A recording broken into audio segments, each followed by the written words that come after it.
Bueno, en principio decir que soy Ángel Vadillo, alcalde de Alburquerque, un municipio de Extremadura, de aproximadamente 5.900 habitantes, un municipio que había hecho una apuesta decidida por las energías renovables.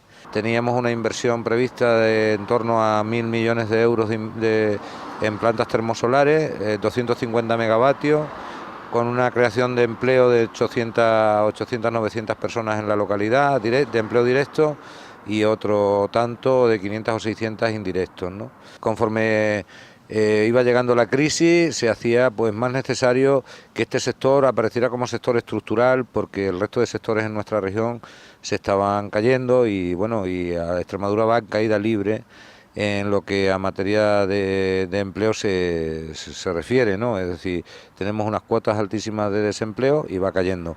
Bueno, salimos andando en protesta desde Extremadura, hicimos 639 kilómetros hasta llegar aquí, al Ministerio. Luego permanezco en reivindicación pacífica en el Ministerio desde hace 2 meses, y a partir de los 2 meses que cumplieron ayer, la última y definitiva acción que se he decidido hacer es permanecer en huelga de hambre. Hasta que los proyectos que hay con autorización administrativa en Alburquerque y en Extremadura se les vuelva a dar viabilidad y tengan la posibilidad de que empiecen a ponerse en marcha. Ese es el objetivo único, ¿no? Desde luego el objetivo final es, para mí, y el importante, el que debiera de ser, lo que pasa que al final solo soy alcalde de un pueblo, y que de un pueblo que es Alburquerque y es al que me debo. El objetivo final debería ser una apuesta decidida de España por las renovables. Bueno, hasta el decreto 1/2012,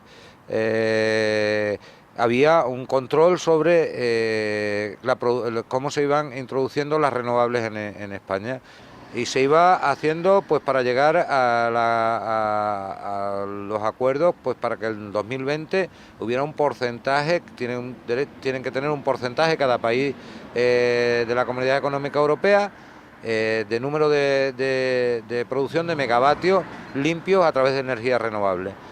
Entonces, durante este tiempo se iban abriendo registros de preasignación de cupos de megavatios, ¿no? Y eso era lo que quedaba previsto pues para una serie de proyectos que ya contaban con todas las posibilidades de que eso saliera adelante. Resulta que este decreto sale rodeado del resto de decretos en la misma fecha: subida de IRPF, reforma laboral, etcétera, y desaparece. Parece que no tuviera importancia este decreto, ¿no? Pero era uno de los decretos que más daño estaba haciendo a la economía española para su recuperación. ¿Qué ocurre? Que con este decreto se hace una moratoria y se dice: ya no va a haber preasignaciones. O sea, es decir, ya ninguno de los proyectos que estaban pendientes van a tener un preregistro, por lo menos en un tiempo sin decir qué fecha o hasta cuándo, que puede ser incluso que no llegue nunca, o que cuando llegue ya no estemos en el momento de hacer proyectos de renovables. Entonces eso es lo que lo que ha planteado el Gobierno con este decreto. A partir de ahí, al existir el parón de renovables, se caen todas las inversiones y todos los inversores, porque entre otras cosas, cuando un sector no está apoyado por un gobierno, lo primero que huye es todas las inversiones, porque no hay seguridad jurídica en este país. Y si no tiene seguridad jurídica en ese sector, no hay nadie que se atreva a hacer una inversión. Entonces, ¿qué ocurre? Que todos los inversores que querían invertir o que quieren invertir en renovables lo están haciendo fuera de España. Entonces, cuando queramos abrir eso, probablemente ya sea demasiado tarde. Estos inversores habrán invertido en el sector, pero en otros países, que es lo que están haciendo.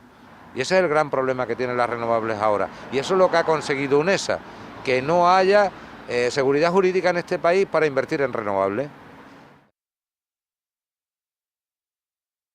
En todo somos competitivos, en todas las energías renovables, pero fundamentalmente en todas las relacionadas con el sol. El problema es que aquí no estamos mirando los intereses de España, y políticamente desde hace bastante tiempo la política energética de este país la dirige un grupo, un lobby, el lobby más importante que tenemos en España, que es el lobby UNESA, donde están 4 empresas del sector energético, que además son multinacionales españolas de la energía: Iberdrola, Endesa, Gas Natural y Hidrocarburos del Cantábrico. Esas 4 empresas, que además son las empresas con mayor nómina de políticos que se pueda conocer, yo creo que en toda Europa o incluso en todo el mundo, pues ahí tenemos a Felipe González, el presidente del gobierno, lo tenemos en Gas Natural. En Endesa tenemos a Aznar como expresidente del gobierno, ganando uno 200.000 euros y otro 300.000, más lo que ganan de expresidentes del gobierno. Es decir, se están enriqueciendo después de pasar por la política, es decir, haciéndose ricos. Pero a partir de ahí, exministros, secretarios de Estado, bueno, las últimas adquisiciones que ha hecho han sido Ángel Acebe y el marido de Dolores de Cospedal, la secretaria general del Partido Popular y además presidenta de Castilla-La Mancha, ¿no? Es decir, ese es el lobby que ha decidido en un momento determinado que hay que parar las renovables. ¿Por qué? Ante la bajada de consumo con la crisis, veía que la inyección de renovables le quitaba su cupo, porque tenemos que tener en cuenta una cosa. El lobby este de las 4 empresas son productores de energía, son distribuidores y son además quienes comercializadores de la energía, son quienes la comercializan después, ¿no? Entonces, estamos hablando que todo lo hacen ellos. ¿Qué pasa con las energías renovables? Con las energías renovables cualquiera puede ser productor, pequeñas, medianas empresas, incluso particulares, y se socializa la energía. Entonces pierden una parte importante del pastel. Y si además esa es la que se consume, pierden una parte más importante del pastel. Entonces ellos han decidido que la política energética de renovables se tiene que parar, para que ellos puedan seguir. Y eso con el coste el que sea, porque tenemos que tener en cuenta una cuestión. La caída de los precios de producción de la energía renovable va muy rápido. Es decir, habría que ayudar en unas primas a las renovables, por ejemplo la fotovoltaica, hace 4 o 5 años de 40 céntimos el vatio estaba el coste y ahora estará en 13 o 14. Es decir, esa es la bajada. Es decir, España apostando hoy por las renovables, dentro de 20 años, el recibo de la luz que pagan los ciudadanos no es que sea igual que ahora, no, es que sería la mitad que ahora. Que en la reunión que tuve la semana pasada con el ministro, pues me hacía ver que con el tema del déficit tarifario, que es digamos el trato que tienen hecho los distintos gobiernos de este país con las eléctricas para que nunca tengan pérdida de beneficios, pero que hasta ahora es simplemente reconocimientos en papeles. Bueno, en papeles, 17.000 millones de euros de esa deuda reconocida, deuda creativa, realmente están avalados por el Estado, que eso es otro tema. No han cobrado hasta ahora, pero ahora están llegando a un acuerdo, a un pacto. Ellos dicen, bueno, para el futuro los conceptos del déficit tarifario nos los recortáis, pero ahora en el presente subir la luz, que es lo que nos va a pasar en el mes de julio, que va a haber otra subida, pero exclusivamente para que las grandes eléctricas empiecen a hacer liquidez de ese déficit tarifario. Y aún así son tan hipócritas que pretenden hacerle ver a los españoles que lo que tiene coste son las energías renovables, que son caras, y realmente aquí lo único que tiene coste en el modelo energético que tiene este país, lo único que tiene coste para los ciudadanos, lo único que nos hace con precios volátiles y lo único que hacen que cada 2 por 3 nos suban el precio de la luz son los intereses del lobby UNESA. Y eso es lo que hay que descubrir. Y es complicado descubrirlo, pues simplemente por eso, porque tienen un control total en medios de comunicación y en políticos en este país, tanto de unos partidos como de otros.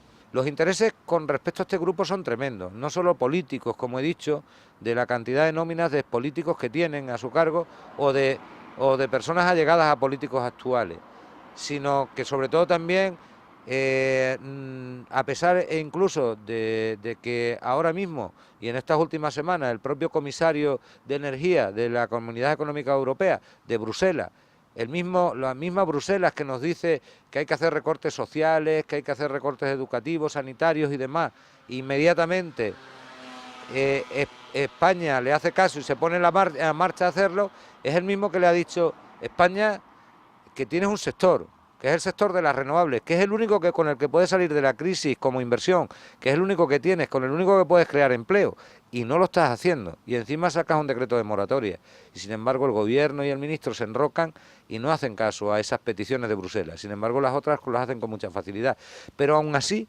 el gran problema que tenemos es que no solo el lobby cuenta con el apoyo de los políticos de este país, sino que cuenta también con el apoyo de los medios de comunicación, porque el lobby, sin necesidad de hacerse publicidad, porque tiene su energía vendida, Endesa, Iberdrola o Gas Natural, son quienes más gastan en publicidad en este país, tanto en prensa como en radio, como en cualquier otro medio de comunicación, periódicos, etcétera. Es fácil ver una campaña publicitaria de Iberdrola que cuesta un montón de dinero, es fácil en cualquier periódico, en cualquier televisión, o de Endesa o de Gas Natural, sin necesidad de ella, porque tienen vendido su propia producción y no tienen que hacer más publicidad que la que eso. Pero sí, con eso mantienen una importante facturación de los medios de comunicación, y entonces se lo deben todo.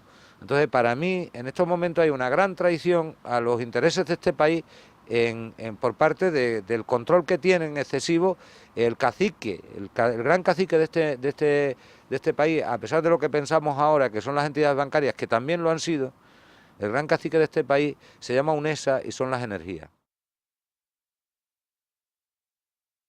Las renovables no necesitan ni un duro para empezar a ponerse en marcha, necesitan exclusivamente una legislación adecuada que dé seguridad jurídica, y luego el apoyo que necesitan lo necesitan económico en las mismas condiciones que el resto de las energías, pero una vez que las infraestructuras están hechas, que esos puestos de trabajo se han creado y que empiezan a funcionar. Los pagos que hacemos por derechos de emisión de CO2 pues están suponiendo pues que España esté pagando con dinero de los españoles unas cantidades enormes. Aparte de contaminar y no darnos salud, nos está costando en el bolsillo, nos está costando económicamente. Esos derechos de emisión se van a triplicar en costes dentro de 2 o 3 años. Bueno, pues con el ahorro de los derechos de emisión, ya digo, se consigue eliminar prácticamente la inversión que tiene que hacer, en este caso las eléctricas, por la compra de la energía limpia. Y ahora mismo, bueno, pues tenemos el toque de Bruselas, hay parlamentos como el Parlamento catalán, el Parlamento cántabro, el Parlamento andaluz, hay iniciativas en el Parlamento de Murcia, de comunidades que están afectadas por este decreto y que están diciendo: deje usted ya de seguir con esta moratoria de las renovables, que vamos a perder todas las inversiones y se nos están yendo los inversores. Se están sacando cosas interesantes, estoy llegando a la base de la gente más que a la altura, pero se está llegando, ¿no? Y bueno, sobre todo el Facebook, Twitter y demás, pues está creando conciencia. Cada una de las acciones es que partir de cero, cero. Es decir, hasta conseguir que hayan sacado el Washington Post, por ejemplo, que ha sacado mejor la noticia que la mayoría de los medios españoles, y ha estado aquí, y esta mañana ha estado otra vez, y otra vez volverá a sacarlo, y hemos conseguido que el comisario de Bruselas le llame la atención al ministro de la renovable, aunque luego nos encontramos que estamos hablando de un tema importantísimo. El mejor artículo que ha salido ha sido el del País, y sin embargo lo ha sacado en páginas de Sociedad, hablando de renovables, cuando tenía que haber estado en economía o en trabajo, en empleo, ¿no? Pero bueno, se ha sacado. Es decir, es que en marzo no se hablaba de nada. Se hablaba simplemente de que las energías renovables eran caras. Era la gran mentira. O se hablaba de que había que parar las energías renovables por el déficit tarifario, que es otra gran mentira. Y bueno, poco a poco hay mucha gente que está escribiendo y está hablando y está diciendo y está alzando la voz ante la gran mentira de esto, ¿no? Pero es que el problema es que no podemos estar eternamente esperando a que se descubra la mentira. El problema es que llegar dentro de un año a las renovables es llegar tarde.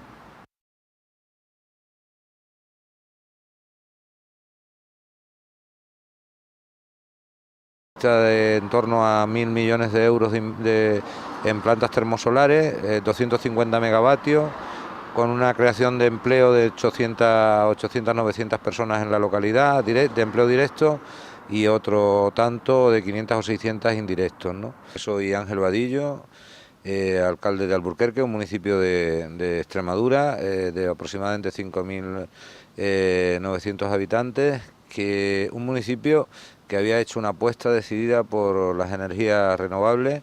Teníamos una inversión prevista.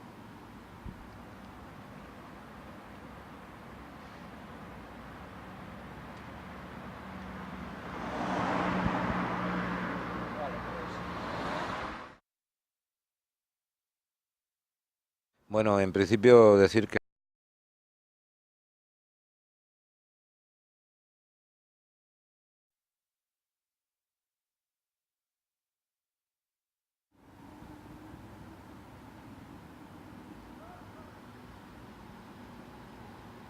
conforme iba llegando la crisis, se hacía pues más necesario que este sector apareciera como sector estructural, porque el resto de sectores en nuestra región se estaban cayendo y bueno, y a Extremadura va en caída libre en lo que a materia de empleo se